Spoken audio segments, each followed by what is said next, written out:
Hi Danish learner, welcome back to my channel Danish Matters. I'm Tina Baga, your Danish friend and tutor.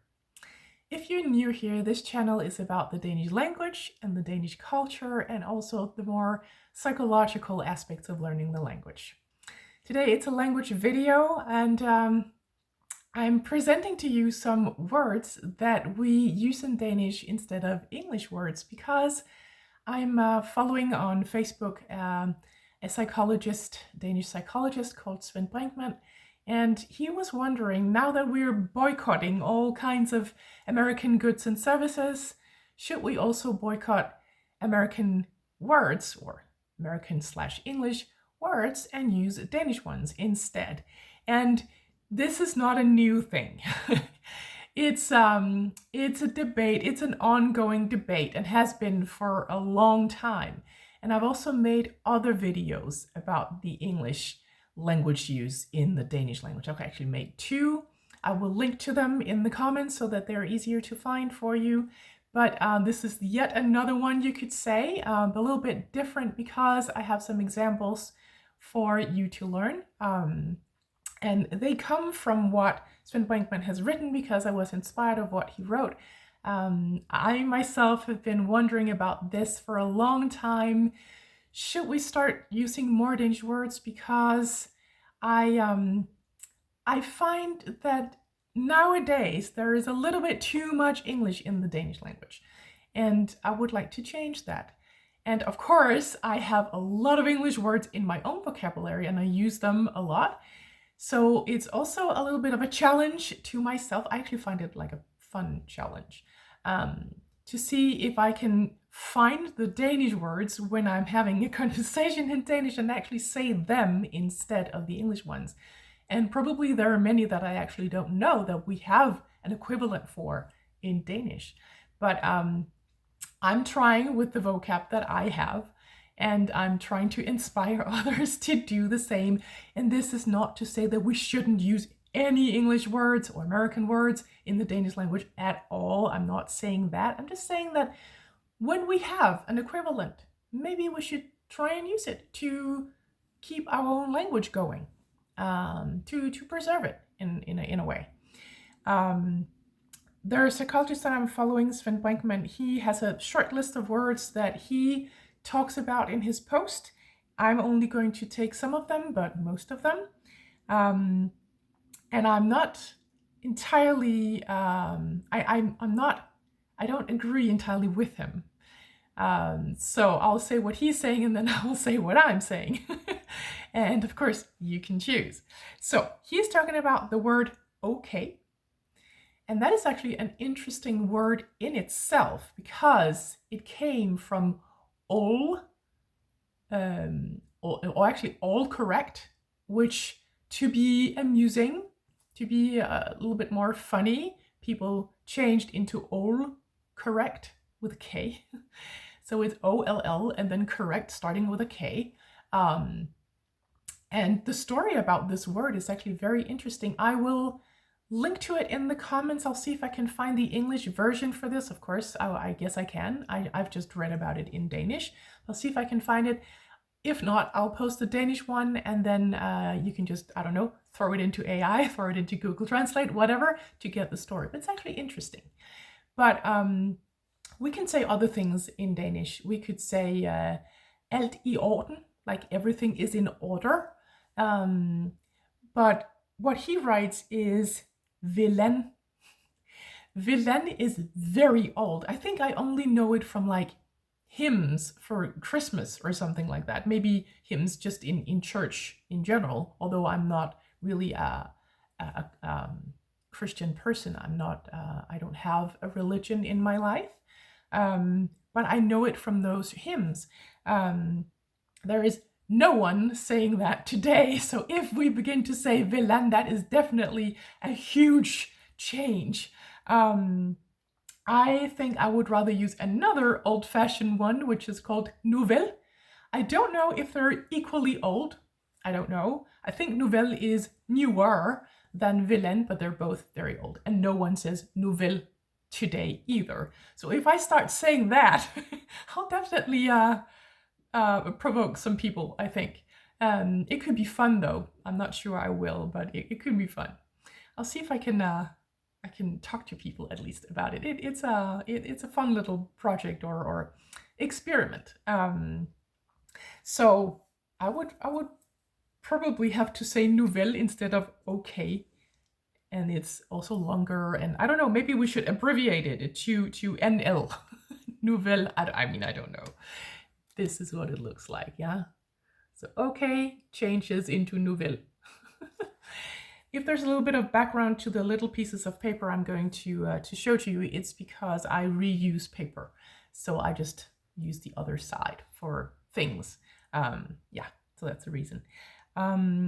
He has a word for innovation, which can actually be called innovation in Danish. We have that word, just with Danish pronunciation. It's exactly the same spelling. But should we choose something else? And of course, this is also him being humorous. So he's written a long Danish word, which is called hittepåsomhed. Hittepåsomhed. Hittepå means to well, invent in a way, kind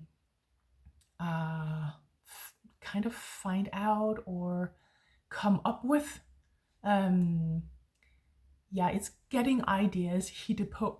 It's Old Danish, definitely. Hittepåsomhed is the noun. I think it might come from Swedish though. Hittepå. I don't know. I was about to speak Danish.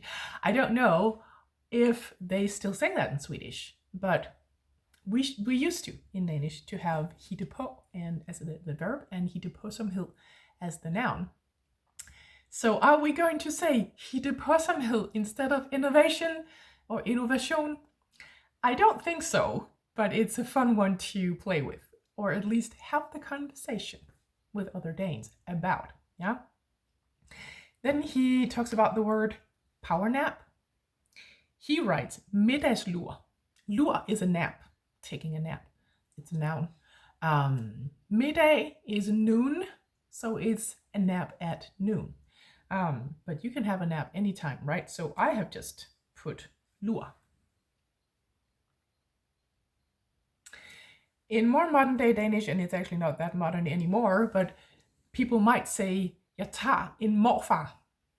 I take a granddad, which is sort of referring to the fact that elderly people might take a nap during the day.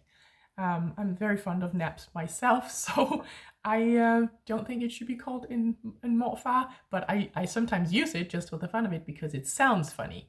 I don't know why it's not mormor or farmor or farfar, because as you might know, we distinguish between grandparents on either the mother's side or the father's side. Yeah. He also talks about mindfulness. And his Danish translation is falde i staver. Falde i staver is difficult to translate, but it's sort of like zoning out. Like all of a sudden just thinking and just like being like absent in your mind, not being there. I actually find that very wrong, because when you are mindful, you are definitely present. It can be in a relaxed way, right? But you're definitely present. So I have called it nærvær instead, which means presence. And it's with two æ. So 2 times æ, like æble, nærvær. We could use that, and it's a word that we use. Definitely, it's there. It's not like it's not used. It definitely means presence. So without talking about mindfulness, we could use that word, yeah, nærvær. He mentions fast food, and he writes mellemad. And I don't agree. Because to me, mellemad is something to eat in between the other meals. Mellem means middle or in between. More like in between, actually. You have that also in, for example, if you say middleman in English, we have mellemmand in Danish. I would rather like to call it færdigret, which means, well, finished dish, literally, but more like ready to eat. And I know that nowadays, because we have the word fast food in the Danish language, we distinguish between fast food and færdigret.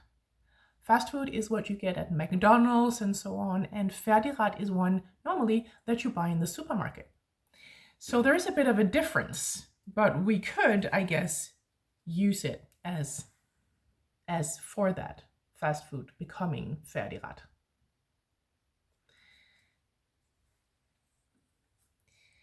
He also mentions SoMe, that is social media. And I mean, it's a word that we don't have a word for in Danish, because oftentimes in the Danish language, we take words from other languages and we keep them. There might be a little bit of spelling difference sometimes, but often it's just the way it is from that original language. And as SoMe, social media, is a rather new invention, we would just say sociale medier. We don't have a Danish word. We use the Danish pronunciation and the Danish words for social media, but it is that, right? So I have actually just put that, sociale medier. I don't think there's anything wrong. There's nothing wrong with the others either, but anything wrong with using that, because there was no Danish word for that when the invention came about. And we are like that in Denmark. We take the word or the words from other countries and we use that word. So it's rare that we change it into something in Danish, which they might do in Sweden and they might do in France. I don't know if they do that in Germany as well, Spain, other countries. Write it in the comments. It would be very interesting to know what you do in your home countries with language and words that come from other languages. The last one I want to mention is to put. We have that in Danish as well from English. We would say, for example, jeg putter bogen i tasken. I put the book in my bag. So we're putting a lot, but we have Danish words for that. I could say, jeg lægger bogen i tasken. Jeg lægger æ with an æ like æble. If it's to put on a shelf, I could say, it could be about a book again, yeah? Jeg stiller bogen på reolen, or more like, jeg sætter bogen på reolen. Reolen is like shelvings. So sætte is something often that has this position. It's not lying down, it's like this. Although plates, we would say stille tallerkenen på bordet, stille tallerkenen i skabet, or sætte, but we wouldn't say lægge. Lægge we normally use for something that is like this, like horizontal. But you could say both stille and sætte about plates, tallerkener. So to putte, I would use those words instead. Lægge, stille, sætte. Lægge, stille, sætte. Of course, there are many more words that I could be talking about, but these are, of course, just examples as usual. Are there any words that you know in English and that you know we have a word for in Danish, but that Danes don't really use? Write it in the comments. It would be very interesting and fun to know. And do you feel that Danish people have too many English words in the Danish language? Do you find it difficult to know when can I use an English word, or when do I have to use a Danish word when you speak Danish? I guess that it's very difficult to actually find out, because how should you know? Yeah, write it in the comments. Know also that Danish Matters has made a lot of, or some, online resources for you to look into. There's a book called Danish Matters. There's a link for it in the comments. It's about Danish words, expressions, a little bit about Danish language history. There are swear words in it as well. And you can, for now, find it on Amazon. There's also a video course about pronunciation. It's one that you buy and you can watch it anytime you like, but it's the basic elements of the Danish pronunciation, so that's why I call it a crash course. It's all in English, so you can understand everything. And I've also made an online series of 17 audio files divided into 9 packages, and you can just buy the package that you like or that you feel that you need. It's mostly psychological. It's about how to have good habits and set good goals and your own learning curve, how to look at it, what to do when you fail.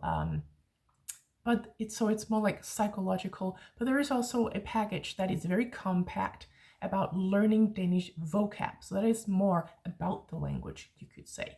17 audio files in 9 packages to choose from.